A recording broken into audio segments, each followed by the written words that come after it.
I have often dreamt of my mountain home, its long and jagged hollers and the way both wind and man has carved them. I have thought about its native born, those young and hurting heathens like myself, and where it is that we belong. You could ask them yourself, and they will tell you elsewhere. They have not the patience for the idle and empty of our home. They have blood, sweat, and toil to put towards greatness that cannot be found in Appalachia. Indeed, they have found that life is too short to bleed here. Some leave, those ambitious sorts. They throw themselves into the winds of life bereft of caution and of fear. They go to make a better life on flatter land, in busier and more bustling city, and in places they find hope, which is something we've had in short supply. Even still, I cannot blame them. They have seen their kin give all they could to the hills only to be left with broken bodies, poisoned veins, and empty pockets. They cannot imagine thriving here. They have no sweat nor blood to give this place, and as for me, I am bleeding in Appalachia. The land of my birth has many names.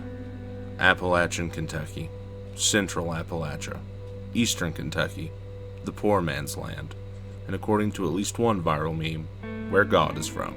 It is a land rich in history and in culture, a land long isolated and long exploited. Here the hills hum with the hymns of the faithful and the prayers of the downtrodden.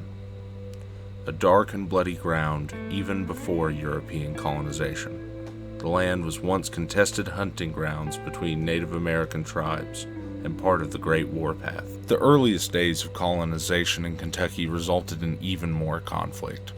The unscrupulous dealings of land speculators and outdated colonial policy resulted in the distribution of enough land to cover the state 4 times over. Here, property boundaries often overlapped, creating chaos and confusion for the citizenry. Kentucky quickly became a land of vicious litigation and violent feuds, and it is from this chaotic period that the term the poor man's country originates. In some of Kentucky's eastern counties, 74% of citizens were landless, and overall 25% of the landowners possessed more than 3/4 of all the land there was to have in the state.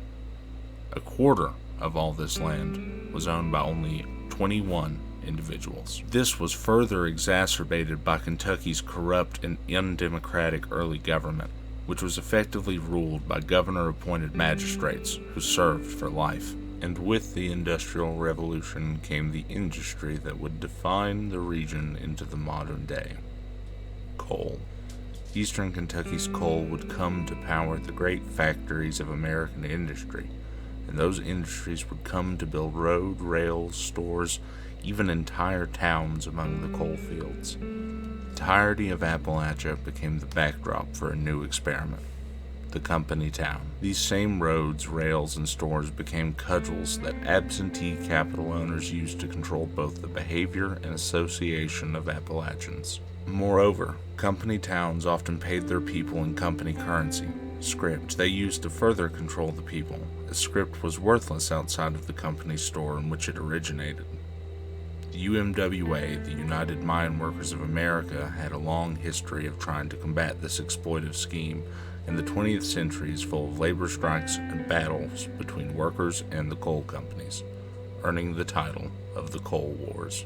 Then came the growth of automation and the slow death of the coal industry.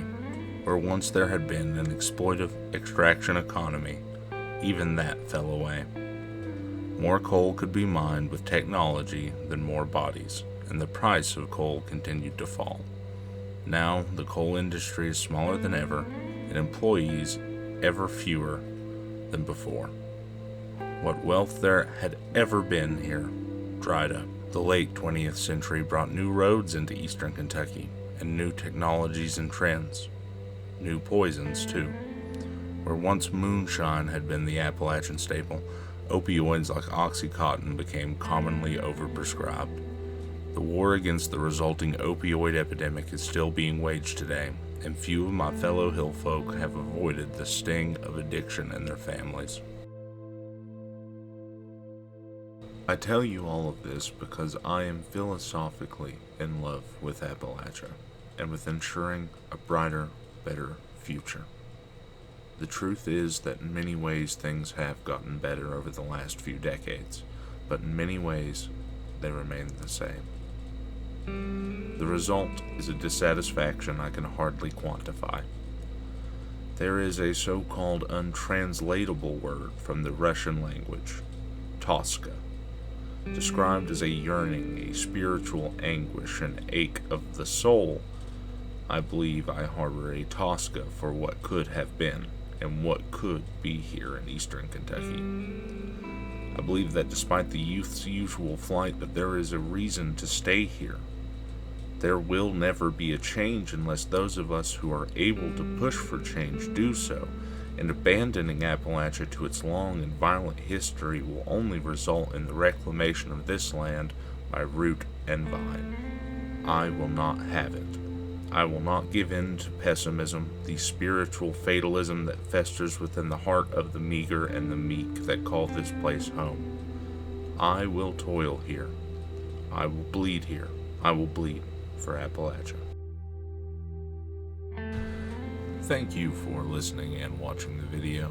Again, this is the Catfish Dandy channel. I do hope that you will like and subscribe and stick around to see if I make anything else. Thanks so much.